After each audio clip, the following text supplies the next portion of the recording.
Merci de votre fidélité au programme de la télévision Gangan. C'est un plaisir pour moi de vous retrouver pour cette nouvelle semaine. Comme vous l'avez constaté, la semaine dernière a été entièrement consacrée à une série de rediffusions pour un peu rafraîchir la mémoire de nos téléspectateurs. Alors on va donc renouveler, on va dire un peu nos bases, et c'était un plaisir donc de vous retrouver pour ce premier numéro de la semaine de Café Débat qui sera consacré notamment à la crise qui a secoué la ville de Beila et qui continue encore à faire parler d'elle. Je vais parler de cette crise. Là-dessus, donc, je reçois sur ce plateau pour en parler Ahmed Sékou Traoré. Il est membre de l'Alliance Sabou, une alliance politique, mais ils ont fait aussi récemment le tour de la Guinée forestière, entre autres la ville de Beila, et ils en savent un peu plus de ce qui a soulevé ou fait soulever ces jeunes du côté de Beila. Ahmed Sékou, bienvenue sur ce plateau. Oui, merci. Bonsoir mon cher ami, bonsoir aux téléspectateurs qui nous suivent en ce présent. Merci de la disponibilité. Et merci de cette invitation. Et puis dans la deuxième partie de cette émission Café Débat, je recevrai Sékou Jamal Pendessa, rédacteur en chef du groupe Gangan. On va avec lui parler de cet incendie ou prétendu incendie qu'il y a eu dans le camp Alpha Yaya Diallo qui a donc on va dire paniqué, terrorisé, voire les populations environnantes de ce camp militaire. Les dessous qu'on aurait entendus par des voix officielles ou officieuses, en tout cas, là-dessus, on reviendra tout à l'heure dans la seconde partie de l'émission avec Sékou Jamal Pendessa. Alors, avant donc d'y arriver, et oui, Ahmed Sékou, on va parler de la crise qui a miné la ville de Beila. Alors, vous pensez que cette crise, ce soulèvement des jeunes de Beila, des populations de Beila la semaine dernière, est normal, c'est justifié, et qu'il faut en faire plus d'ailleurs si le besoin en était. Selon vous, pourquoi les populations de Beila se sont soulevées? Merci beaucoup. Tout d'abord, je vais commencer par un peu décliner ce que c'est que l'Alliance Sabou. L'Alliance Sabou, c'est un assemblage de certains partis politiques et certains leaders, surtout de la Guinée forestière et notamment qui sont dans la dynamique de Grand Konya, pour permettre très sincèrement à apporter un offre de soulagement aux problèmes aujourd'hui que vous savez, surtout aux Guinéens de la partie dorsale de la Guinée. Depuis un moment, nous constatons que l'État a complètement oublié la Guinée forestière. À la rentrée déjà, c'est vrai, administrativement, on peut ne pas compter Kissidougou sur la Guinée forestière, mais en vérité et naturellement, Kissidougou c'est la porte d'entrée de la Guinée forestière. On ne parlera pas de Gekedou qui nous a vu grandir, n'est-ce pas, de mon école primaire au collège, qui est totalement abandonné aujourd'hui, les routes et tant d'autres, n'est-ce pas, qui ne sont plus prises en compte. Nous partirons à Massanta, vous n'en discuterez pas avec moi. Beila, où nous sommes tombés, d'ailleurs je vous dirais qu'il y a des émissaires partout de cette alliance Sabou qui sont partout en Guinée forestière et qui ont séjourné, je voudrais dire, à Kirwane. Et nous, les leaders, nous sommes retrouvés à Beila. Et vous avez vu la suite, ce que ça a donné. C'est vrai, à Beila, on voudrait continuer sur les autres, mais nous avons été systématiquement empêchés dans la mission par certains perturbateurs. Côté administratif qui ont envoyé des missionnaires pour nous empêcher dans la démarche, mais soi-disant certains fils qui pensent vouloir aimer ces villes qui sombrent aujourd'hui, qui végètent dans la grande souffrance, dans la grande obscurité, qui ont tenté de nous empêcher, mais néanmoins, on a... De vous empêcher de faire quoi à Beila? De faire des meetings. Oui, non seulement à Beila de faire des meetings, mais aussi de faire tout un tour sur la Guinée forestière.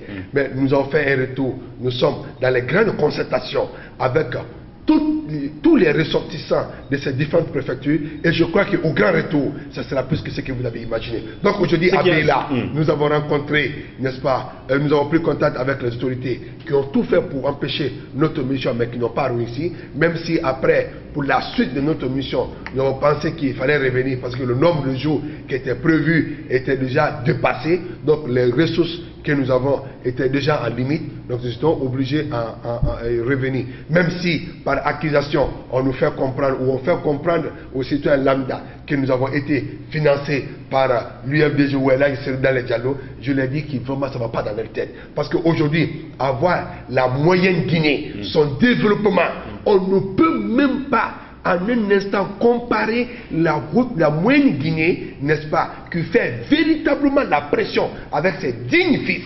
Je dis bien avec ses dignes fils sur l'autorité de l'État aujourd'hui, sur l'État, et qui sont en train de construire. Vous ne pouvez pas comparer une ville de la moyenne Guinée à une ville de Beila. Vous ne pouvez pas, c'est pas possible. Comment est-ce qu'on ne peut pas comparer? Mais c'est 1000 fois construit. Les fils ressortissants de la moyenne Guinée se sont investis. Ils ont fait pression sur l'État qui s'est investi en moyenne Guinée que plus que la Guinée forestière. Bien. Et il y a des fils qui s'asseyent ici, qui se contentent des miettes qui tombent dans leurs poches pour nous raconter de n'importe quoi, pour dire non, allez sensibiliser, allez parler à vos frères, allez parler à vos soeurs, qu'ils acceptent de souffrir, Bien. de peiner dans la souffrance. Alors, je crois qu'il n'était pas admissible. Nous avons essayé de faire de l'éveil de conscience aujourd'hui en Guinée forestière pour dire à nos préfectures, à nos jeunes qui doivent voir, n'est-ce pas, combien de fois nous souffrons, et nous ne devons pas continuer à recevoir des miettes à la place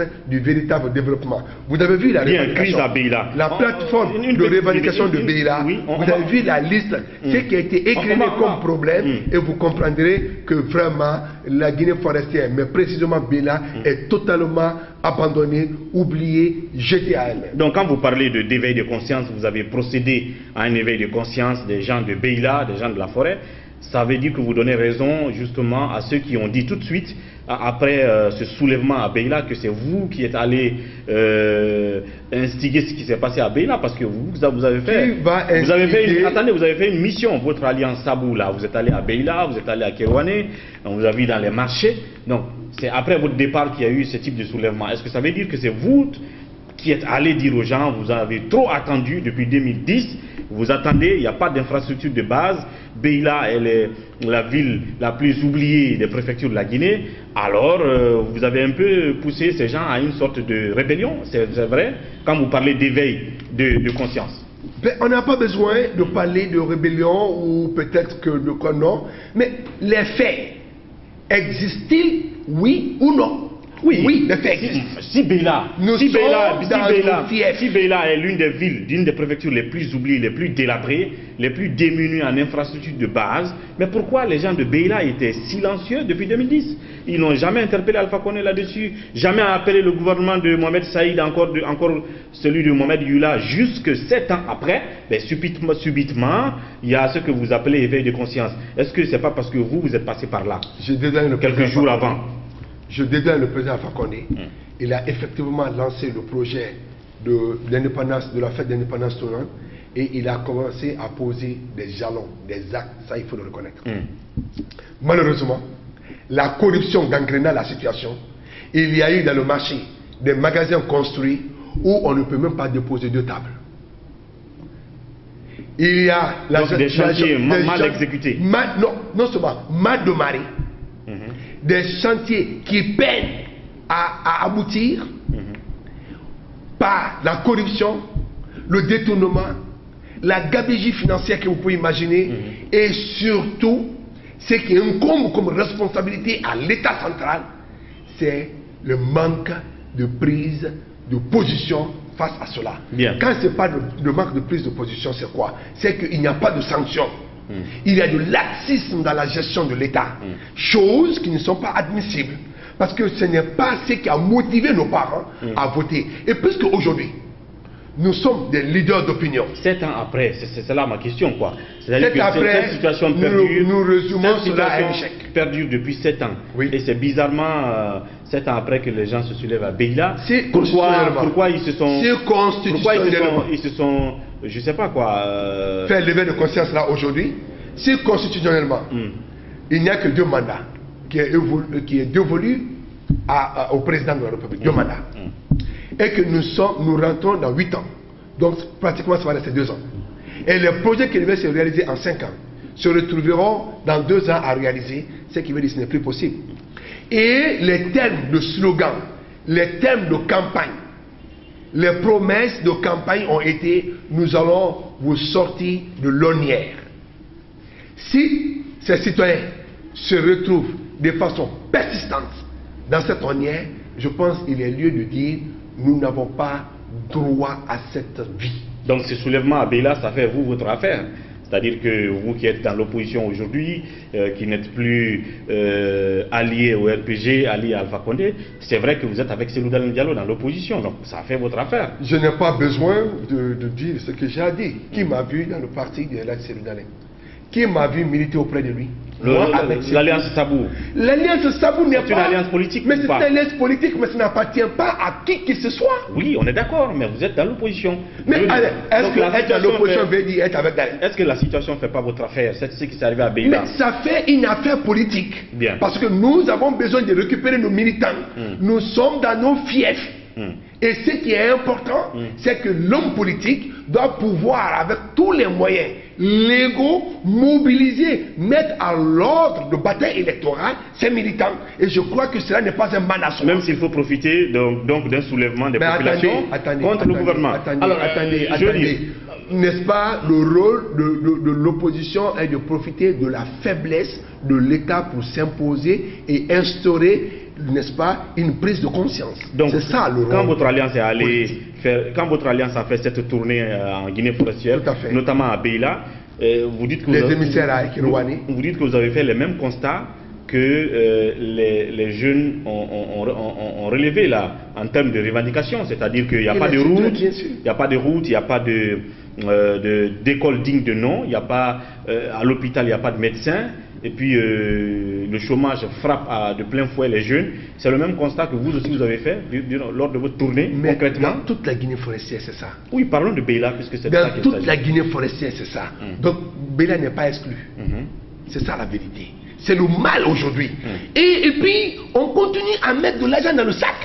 Le contribuable qui doit être, n'est-ce pas, mis au compte des projets pour aller se retrouver dans les mains des individus vulgaires, des budgétivores inféconds, pour qu'après on vienne dire à M. le Président avec des rapports faramineux, M. le Président, tout est ok, tout est bon. La crise, le soulèvement c'était la semaine passée, l'État a appelé au calme et tout, mais vous dites ce matin qu'on a dépêché des missionnaires à qui on a remis beaucoup d'argent pour aller corrompre les jeunes. Pourquoi cette accusation? D'après, vous en avez les preuves. D'après des personnes d'eux-mêmes, entre eux-mêmes, ils disent, certains nous ont dit, j'ai 4 bonnes personnes avec les preuves, qui disent, entre eux, 4, nous partons, mais nous ne partons pas avec le cœur propre.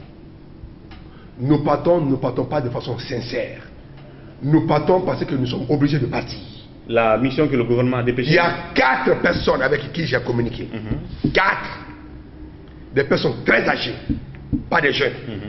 Nous partons simplement pour aller dire à nos parents, à vous de prendre votre destin en main. Nous avons une honte aujourd'hui face à d'autres préfectures. Bien. J'ai bien apprécié. Mais en attendant, ils ont réussi à obtenir de l'État 3 millions pour les frais de 300 millions pour les frais de mission. 300 simplement pour entretenir l'équipe, 300 millions. Donc ceux qui sont allés pour calmer la situation à Beila. Oui. 50 millions. Les cadres ressortissants de Beila. Oui. 50 millions, d'après eux-mêmes. 50 millions pour des imprévus. 150 millions pour les jeunes. Les jeunes de Beila. 100 millions pour les femmes. Mais est-ce que nous allons continuer à vivre de cette manière, à exercer l'autorité de l'État dans la plutocratie? Donc c'est ce qu'on doit distribuer à Beila pour calmer, ces jours-ci, à que les parents acceptent de continuer à végéter dans la souffrance, dans le noir, pour qu'on puisse aller. Mais au moins que le parti au pouvoir comprenne que nos parents ont trop souffert et ne méritent pas ce sort. Alors oui, 150 millions pour aller plaider les jeunes de Beila de se calmer, 100 millions pour les femmes, ça reste encore à vérifier. Ça reste à vérifier, parce que même nous-mêmes, nous avons interpellé les jeunes de Beila pour les dire, t'as mieux demander aux missionnaires qu'ils vous expliquent où est parti l'argent, parce que, n'oubliez pas aussi, que ceux qui sont en fonction ont pioché dans les caisses de l'État, pour peut-être justifier en disant, je suis en mission de l'État. Ceux qui sont en fonction, c'est-à-dire ceux qui sont dans la mission. Oui, bien sûr, en étant en fonction d'État, poste de responsabilité, et qui vont en mission, encore piocheront dans les caisses pour dire, nous sommes en mission de l'État. Vous pensez que nous allons continuer à ruiner Et pour terminer, nation de cette manière-là. Et pour terminer, vous dites que le préfet de Beila avait fait arrêter des gens, a fait intervenir les militaires le jour J, et jusqu'à présent, ces gens sont enfermés. En détention, et ils sont en train, à Zéro-Corée, et ils sont en train de jouer, n'est-ce pas, au cache-cache. Nous, ils sont libérés, nous, ils sont libérés, nous, il faut des conventions. Mais s'ils veulent, ils n'ont qu'à faire tout ce qu'ils veulent. Bien. Mais ce qui reste clair, heureusement, le peuple n'est plus dupe. Ils sauront que certains cadres qui sont fils ressortissants ne veulent pas de leur bonheur. Bien. Et voilà donc, c'était tout pour cette situation de Beila. On suivra ça de bout en bout. Mais une autre question qui me taraude l'esprit pour terminer. Vous avez dit tout à l'heure que pour illustrer le manque criard d'infrastructures administratives à Beila, le préfet de Beila, au lieu de dormir dans la résidence du préfet, dort actuellement dans un hôtel qu'on appelle Proudabek. Et l'hôtel là a été construit par le projet Rio Tinto. Et c'est là il profite. Le préfet de Beila il dort là. Dort dans un Vous hôtel. avez deux bâtiments là, et il y a un autre bâtiment en type d'annexe. C'est là où le préfet dort. Pourquoi le préfet ne dort pas dans sa résidence? Parce que ça n'existe pas, ou bien c'est délabré, mais allez voir ou en chantier. Mais tout est en chantier à Beila. En plus, Beila est dans le noir. Au-delà de plus, je ne sais pas à quoi on va tomber, il n'y a que des herbes. C'est un gros village. Un gros village. C'est décevant, vu que Beila a un grand nom. Bien. Beila a des fils bons cadres. Beila est la première préfecture de la République de Guinée parce qu'à cause de ce qu'elle a bénéficié au temps colonial. Mais il est inconcevable, bien, inacceptable, inadmissible de voir cette préfecture sombrir de cette manière. Voilà. J'interpelle les fils cadres qui n'acceptent pas de se laisser corrompre, j'interpelle tous les fils de la Guinée forestière de persister à ce que nos préfectures... Pourquoi pas l'État? Pourquoi pas tous les Guinéens? Je n'interpelle plus l'État parce que j'ai vu des préfectures aujourd'hui, la Haute-Guinée. Pourquoi les fils de la Guinée forestière? Je dis la Haute-Guinée aujourd'hui, les docteurs Djané, les docteurs Ballo, tous les fils, ils sont en train de s'entraider à la présidence. Quand vous allez aujourd'hui, les fils ressortissants de Sigiring, de Kouroussa ne peinent plus. Je dis bien ne peinent plus. Parce qu'ils pensent qu'il faut les aider entre eux là-bas. Les docteurs Ballo qui font des listes pour leurs fils. C'est ce qui est le mal de la Guinée. Mais on s'en fout de cela maintenant. Il arrive à des moments où on doit prendre notre décision. Et quand vous allez aujourd'hui... Quand vous allez aujourd'hui, je suis fier des fils ressortissants de la Haute-Guinée et de la Moyenne-Guinée qui font pression. Et aujourd'hui, il faut voir la Moyenne-Guinée est bien construite. Merci à vous, on s'enorgueille de ce que vous faites. Quand vous prenez la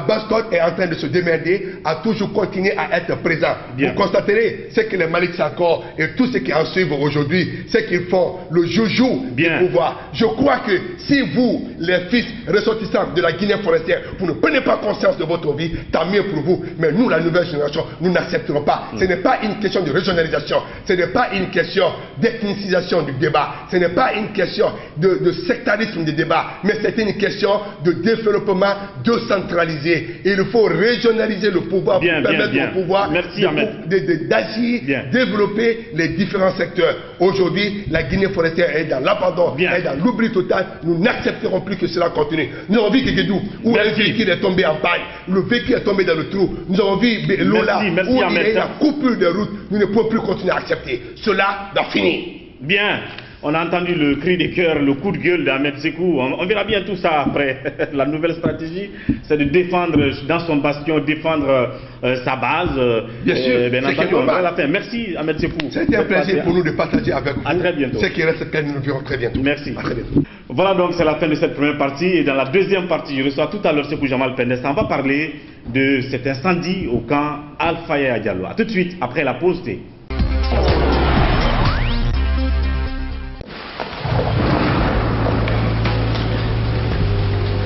Il existe des choses qui nous donnent la force et l'audace d'aller au-delà de notre imagination. Le thé Akbar. Le thé Akbar est fabriqué en utilisant uniquement les feuilles soigneusement sélectionnées en provenance de Ceylon.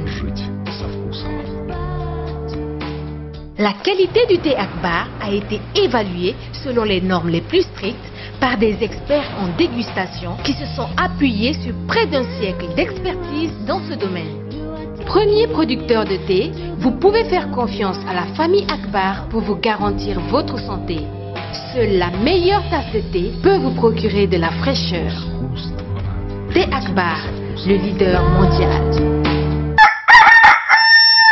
De nouveau dans la production des œufs en Guinée. Après 2 ans d'expérimentation, Diaty Condé et son équipe vous présentent des œufs blancs, naturels avec moins de cholestérol et très doux. Les œufs blancs sont produits sur place à Kindia et vendus avec les alvéoles à des prix très abordables, 22 000 francs guinéens et 24 000 francs guinéens pour un alvéole de 30 œufs. Procurez-vous des œufs blancs de chez Diaty Condé aux 4 coins de la Guinée. Contact Kankan Korossa 669 0059 85 ou le 621 18 90 62. Conakry le 664 04 55 92. Kindia 625 22 84 38. Boki Kamsar 622 60 31 61. Mafereya Forecaria 664 33 25 11. Consommez les œufs blancs, vous ne serez pas déçus.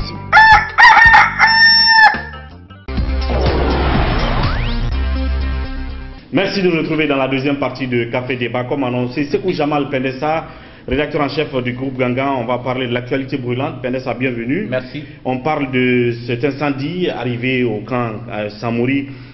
Ça faisait longtemps, Alfaya Diallo, pardon, ça faisait longtemps que ce type de scénario était arrivé, depuis 2001. Oui. Ben, une fois encore, c'est le même schéma et ça a terrorisé les populations dans l'environ du camp. Depuis là, beaucoup d'explications. Le gouvernement a donné sa version, mais il y a d'autres sources aussi qui donnent les leurs. Déjà, qu'est-ce qu'on peut dire du constat? D'abord que les envoyés de la rédaction de Gangan ont fait en arrivant, même s'ils ont été entre-temps interpellés par les militaires au sein du camp. Qu'est-ce qu'on peut dire de ce qui a été constaté là?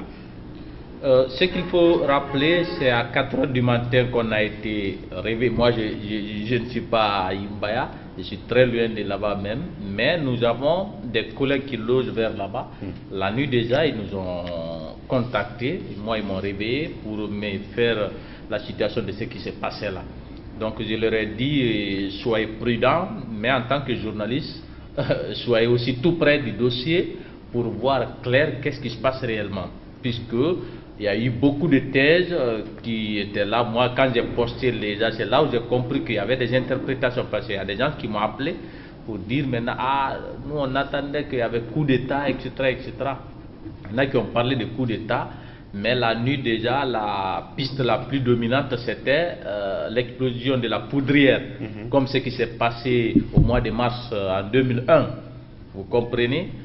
Donc, on a le matin, Ansouba et le Bade Abdoulaye Keita, ils sont partis sur le terrain maintenant cette fois-ci pour des enquêtes arrivées.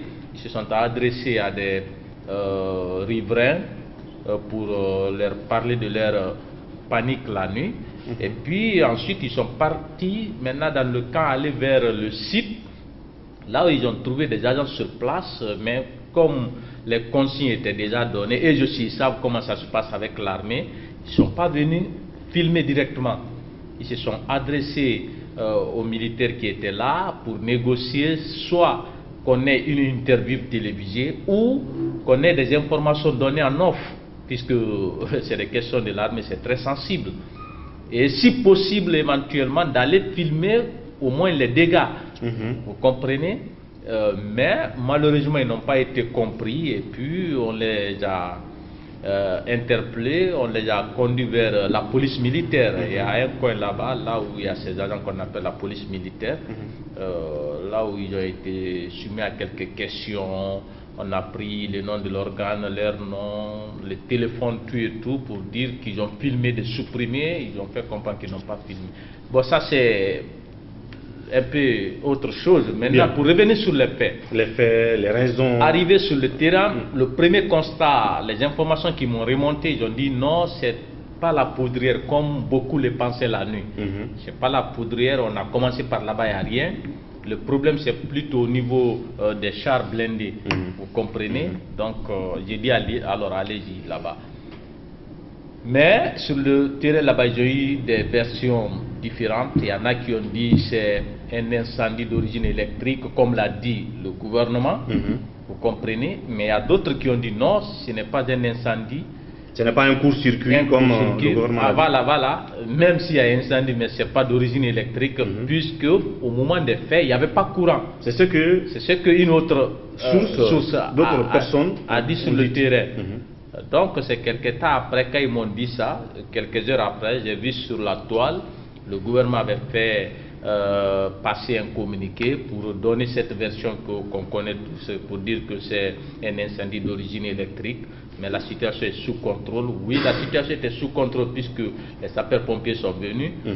Mais nous, on ne s'est pas limité à ça. Vous savez, quand il y a problème, il y a la version officielle, il y a des versions des sources indépendantes. Mais en tant que journaliste, il faut aller en profondeur.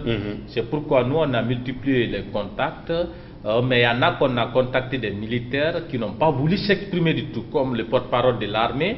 Ils ont dit non, il était convenu qu'il parle à la radio, mais il n'a pas donné d'informations du tout sur ce qui s'est passé. Bien. Mais on est allé au-delà. On a beaucoup d'autres sources dans l'armée, des experts notamment, qui nous ont donné une autre version. Moi, de ce qui s'est passé Je crois en cette dernière hypothèse. Qui dit quoi? C'est ma conviction personnelle. Qui dit quoi, cette version? Qui dit que ce n'est pas un incendie qui s'est passé au camp Al-Faya, c'est l'armée, les responsables qui ont décidé de faire une sorte de déminage. Vous comprenez? Le déminage. Oui, qu'il y avait des munitions regroupées là, et on a voulu les transférer ailleurs. Pour procéder donc à leur il y a eu une destruction. Oui, vous savez, il y a des dates qui sont là. Si une munition vient à expiration, ça risque de causer des problèmes. Par conséquent, il faut chercher à les délocaliser, les éloigner des citoyens. Vous comprenez? On a même vu un moment l'ambassade des États-Unis accompagner l'armée européenne à Kindia pour la destruction de certaines munitions. C'est des munitions qu'on devait envoyer vers Kindia par exemple, pour les détruire. Pour les détruire là-bas, pour ne pas que ça soit un danger ici. Mais après expertise, ils se sont rendus compte que le danger était là, on ne pouvait pas les faire déplacer sans qu'il y ait explosion. Donc on leur a dit, attention, il ne faut pas terroriser les citoyens. Il ne faut pas déranger ça la journée. Attendez la nuit, vous venez les détruire. C'est le terme sur simple. Place. Oui, sur place. Sur place là-bas. Mais si vous le faites dans la journée, il y aura panique comme en 2001. Bien. Donc vous attendez vers 4 h du matin, ça trouve que tout le monde est dans le sommet profond. Et puis vous le faites. Donc cette source très proche du dossier c'est ce qu'elle m'a dit. Bien. Et c'est ce qui s'est passé selon lui et moi j'y crois. Donc, c'est ce qu'on ne dit pas. C'est ce qu'on dit clairement aux gens. Clairement, on est venu maquiller. Le gouvernement fait passer un communiqué pour dire autre chose. Mais en réalité, c'est ce qui s'est passé. Donc, c'était une opération de déminage, mais au sein du camp Al-Faya qui devrait normalement se passer dans une zone reculée hors de la ville. Mais puisqu'il n'y avait pas la possibilité de les déplacer sans qu'il y ait explosion, il fallait le faire sur place. Il fallait faire sur place, mais attendre la nuit pour le faire. Pourquoi cacher cette version à l'opinion? Je veux dire, ça a quel intérêt, hein? Si toutefois ce déminage sur place avait débordé, avait fait exploser d'autres munitions, ou je ne sais pas, je pense que c'est très qui auraient grave. atteint les populations dans l'entourage. C'est là où je condamne encore. Moi, je pense qu'il ne sert à rien de mentir. Il fallait plutôt, je pense qu'il fallait prendre des dispositions, dire à tous ceux qui logent à l'alentour, déplacez-vous pour telle période. Voilà. L'OTAN même en une journée, 24 heures comme ça, on va procéder à une sorte de déminage au sein du camp. Donc on sait qu'on pourra contenir les dégâts, mais on ne sait jamais éloigner aux éventualités. Voilà. Exactement, c'est ce qu'ils devaient faire. Là, tout le monde est préparé à ça. On n'allait pas terroriser les gens, mais ce qui s'est passé hier, je vous apprends qu'il y a des gens qui ont quitté leur domicile nuit jusqu'à aller loin. Qui ont fui tout à fait leur domicile. Vous comprenez? Mais s'ils étaient préparés à ça, mais qu'est-ce que ça va me coûté par rapport à ma vie de quitter ma maison pour 24 heures. Donc cela veut dire que cette affaire d'incendie au camp Alpha Diallo contient des dessous. Des dessous qu'on n'a pas encore dites officiellement. Je pense qu'on reviendra là-dessus, pourquoi pas dans les jours à venir. Il y a d'autres aussi qui voient tout simplement une manœuvre pour le pouvoir de profiter de cette situation et de complètement transférer tout ce qu'il y a comme armes lourdes, armement du clan Samori hors de la ville pour éviter des éventualités, des scénarios qui pourraient arriver, mais je ne peux pas les décrire en tout cas ces scénarios. Il faut les décrire. Toujours est-il qu'il y a des gros dessous. On a entendu ça aussi, bien. Ça c'est autre chose. Donc on reviendra sur cela. Autre sujet pour terminer cette deuxième partie, c'est le procès de l'assassinat de notre confrère Mohamed Koula. On en parle encore puisque le procès continue petit à petit, même si on nous dit de ne pas mettre la pression sur la justice, mais il faut tout de même quand même constater que ça fait que la 3e séance depuis le démarrage effectif de ce procès. Et donc, est-ce qu'il faut s'attendre à des nouvelles déclarations, à des nouvelles, je ne sais pas, à une première phase de la vérité qu'on attend dans cette affaire d'assassinat de Mohamed Koula? Mais ce qui est sûr, pendant qu'on fait sur ce plateau, cette audience doit être en cours au tribunal de Dixine. Oui, l'audience est en cours depuis 9 heures déjà. Il y a une équipe sur place.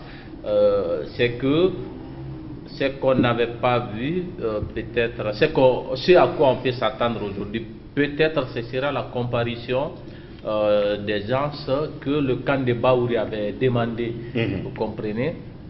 Vous savez, lors de la dernière audience, c'est la comparution de Baouri qui avait marqué la journée, puisque dans chaque procès, il y a un fait majeur du jour.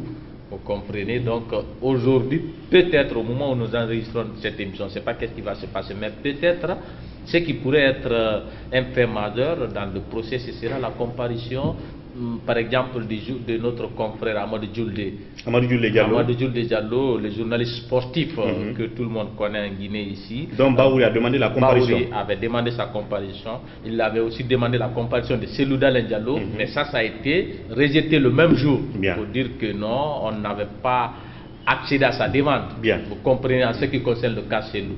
J'avais demandé aussi la comparution de quelques responsables du bureau politique de l'UFDG. Donc, s'il y a nouveauté aujourd'hui, ou s'il y a fait majeur, ça pourrait être la comparution d'un de ces gens-là. Mais sinon, ce sera le cours normal des choses, des débats, des contradictions, simplement puisque les prévenus ont été entendus dès le premier jour déjà. Maintenant, c'est lors de la deuxième séance que Baouri a été entendu, qui a fait un exposé fleuve, il faut le dire, pendant 4 heures. Il était là. Le temps qu'il n'a pas eu avec les médias, puisque les émissions sont cadrées, c'est 1h30. Il a eu tout le temps, tout ce qu'il a annoncé dans les médias. Donc au niveau du tribunal, il était venu avec une série de documentations, des articles de presse, des communiqués diffusés par l'UFDG pour faire une sorte de rapprochement entre les faits, pour dire que effectivement c'est lui qui était visé par cet assassinat. C'est par maladresse qu'on a atteint notre confrère. Voilà ce qui s'est passé. Il a fait 4 heures ce jour-là de débat. Et voilà, on attend le compte rendu de nos gens spéciaux d'aujourd'hui pour savoir c'est quoi la nouveauté. Une manière de dire que, bien entendu, dans les rédactions de radio, de télé, de presse en ligne, de journaux, qu'on suit de près ce procès de l'assassinat de notre confrère Mohamed Koula Diallo, qui a travaillé pour le site d'information Guinée7.com. Effectivement, ce procès, dans lequel on attend la vérité, à savoir qui a assassiné notre confrère et qui a commandité justement son assassinat. On verra la suite, en tout cas les conclusions de cette nouvelle journée de séance dans ce procès d'assassinat de Mohamed Koula. À partir de demain, nous en saurons plus et nous en parlerons évidemment. Merci donc Pénès d'être passé sur ce plateau. À bientôt. Merci. À vous, merci de votre attention et merci d'avoir été là pour cette reprise, on va dire. Et à demain pour un autre numéro de Café Débat. D'ici là, prenez soin de vous et au revoir.